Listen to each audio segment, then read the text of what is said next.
Welcome to Level TV with the Apple iPad Air in a full review. It's a beautiful little tablet with slim bezels and quite a good camera on the front and the back. But yeah, we will show you guys all of that, and we also have here older models like the Apple iPad 3. That was the first one with the Retina display after the iPad 2, which I actually also have here, even with a 3G module, and that looks like this. Looks actually exactly the same from the front as the iPad 3, but this was also the first one with the round edges design that we actually now can find also, of course, here in the new iPad Air, but a little bit in a redesign, since we have now a Lightning port that was also available on the Apple iPad 4 with no major upgrades, and this slimmer though also, so we have a little bit of a new design in this round edge design. So I also have the black one here, so we can just show to you guys both of them. From the front they look like the older ones, except for of course the slimmer bezel, which makes them a little bit smaller. But if you look at the back, the silver one is looking quite beautiful, and also here there is, compared to the old one here, a difference between the the font of the iPad that they wrote, and the Apple logo is now here completely as a mirror inside, and here it was just a simple black plastic. And the camera is also looking a little bit different here. Otherwise, between the black and the silver version of the Apple iPad Air, you can of course see the color difference, and both have here this nice little mirrors, but this is of course a little bit darker inside. So if you look at the ports and connectors, nothing has changed much. On this side there is nothing. On the top we still have the 3.5mm headphone jack. On and off switch there is a dual microphone inside. On the left we have the volume control, the display rotation lock or mute button, and you already were able to see on the bottom we have the speakers and the lightning port, which is still not ideal if you just hold it in two hands to watch a movie, since you will block here the sound from one side at least. But if you have a dock or a case, for example the Apple iPad Smart case here for the iPad, then it's totally alright. You can just easily put it in, close it up, or just use it as a stand like this. Put it down like that to type on with like on a notebook like that. Even with 10 fingers it's possible, or just put it in stand mode like this, and then you can watch your content right away here on your iPad easily. And can use it also in the plane or anything like that. And now, since we have a new size, what's a little bit bad though is, actually let me show you, we have also the big cover here, or just the smart cover, not the smart case. So it's the same idea, just not protecting the back and the surroundings. So what's not that ideal here with the new iPad Air is of course that we don't have so many accessories right now, since it's a brand new design, and all the companies still use or have produced in the last 4 years just simply other designs. Like for example here we have this beautiful €100 Logitech keyboard, which is working fine with the Apple iPad 2 or 3. You can see it's holding, it's magnetic, and then you can use it as a laptop and then easily take it out again. Now in the height, the new iPad didn't change, so I could just put it in right like this. It doesn't look different from the front, and I can just still leave it, and then it folds back a little bit, and you almost have the feeling that it will fall out, but the magnets are in a different spot, so you can't lift it up anymore here. So it's not connecting anymore, but you can still use certain old products and putting it on top like it would be a protection case. You can see right away the difference in size between the iPad and the old iPads and the new iPad Air. There is quite a difference, and I can actually show you that, of course, with the real iPad, the old iPad 3. Just putting them flat onto each other, you can see that there is really quite a difference here in size. Almost a small finger, or this is a lot, but you can also see here that in terms of thickness there is also a difference here between the two, 7.5mm also here, and also just 469 grams in weight compared to 600. So that's a lot of difference in weight, but still we have a great 9.5 hours battery life. I've been using this iPad for 2 weeks now since it came out. I haven't charged it once. It came with 93% battery life out of the box. I installed some benchmarks installed them and played a little bit here with the games, and we still have 53% after 2 weeks, so that's not that bad. If we're already talking about games, let's start a game like Asphalt 8, which is a free-to-play car racing game with beautiful graphics. Can just go ahead and start a career. I'm actually not that great player on the iPad, but let's just here start the level. And as you were able to see also with the new A7 processor, the loading times are really short. And it's really fun to just play on this tablet now, since with the Retina display, a light weight design, it's really quite awesome to just hold it also for a long time and just play you could also say all day long.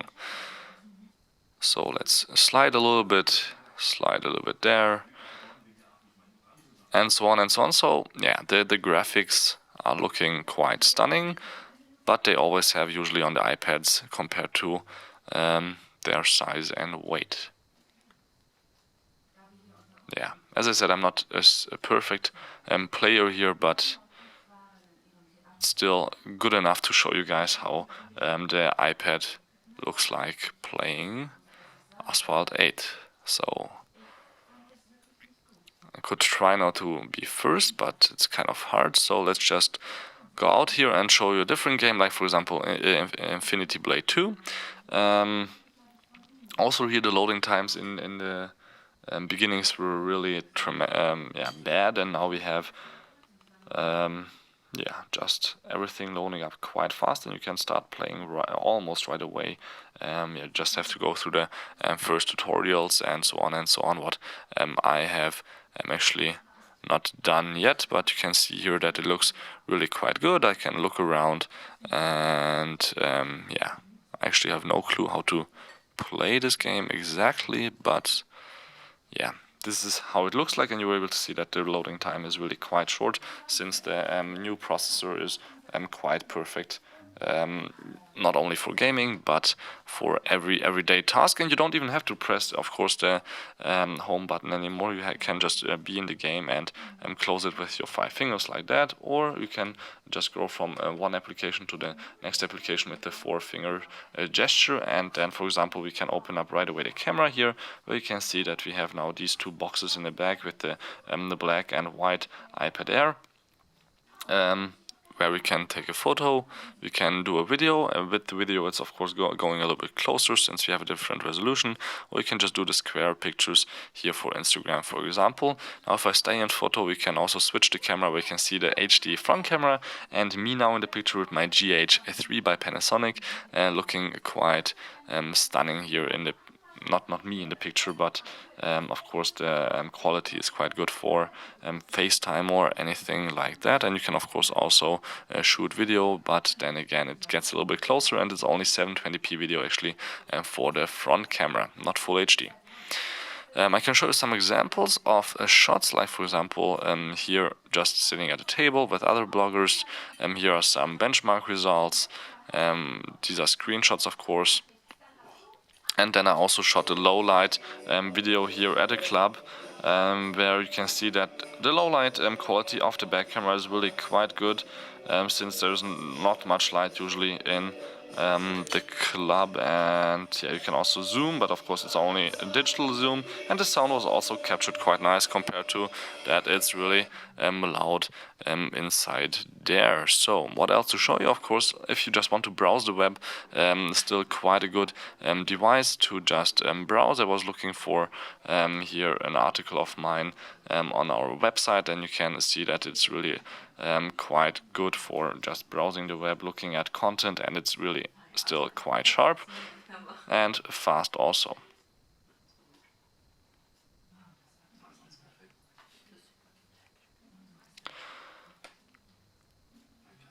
Of course, still with iOS 7 you have now the new functions here on the bottom and the top, so you could just easily change your settings.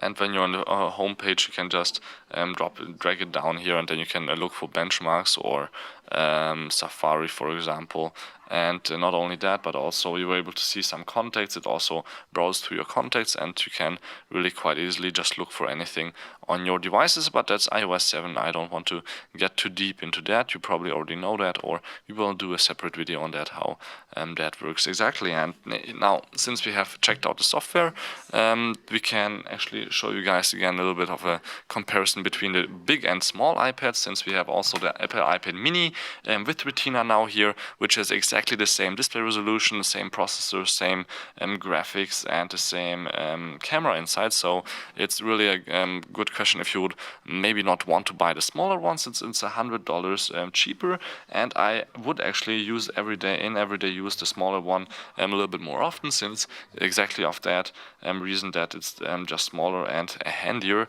and it's the exact same height, the battery life is the same, and really even actually everything is identical except for the size in the 2 and the price. This is really just $100 cheaper, and looks still quite beautiful, and is actually with 13 grams also quite light, and even better to hold if you just want to read long texts. So these were the white and the silver ones, or white silver ones, and now we can show you the black mini and black Air here also in a comparison. From the front and the back, you can see the size difference, and looking at them from the back, they would look like this. Now all four. Looks like quite a stack there, and yeah, that should be my final picture. And yeah, I hope you liked my little review. The iPad mini review will coming up also, but probably with the same results, except for I like it better since it's small and handy and really quite awesome to use for every day. And thank you very much to Apple that they finally made the iPad a little bit more appealing, since I haven't touched my iPad 3 in months and months, even though the battery is still amazing. Okay, I'm on 2% right now, but otherwise, yeah, the standby time is really still good, and they will continue to be great on the new model. So till next time, this was the Apple iPad Air in white and black, or silver and space gray in a comparison. Till next time, please tune in again. I hope you liked my full review, and thank you much for tuning in.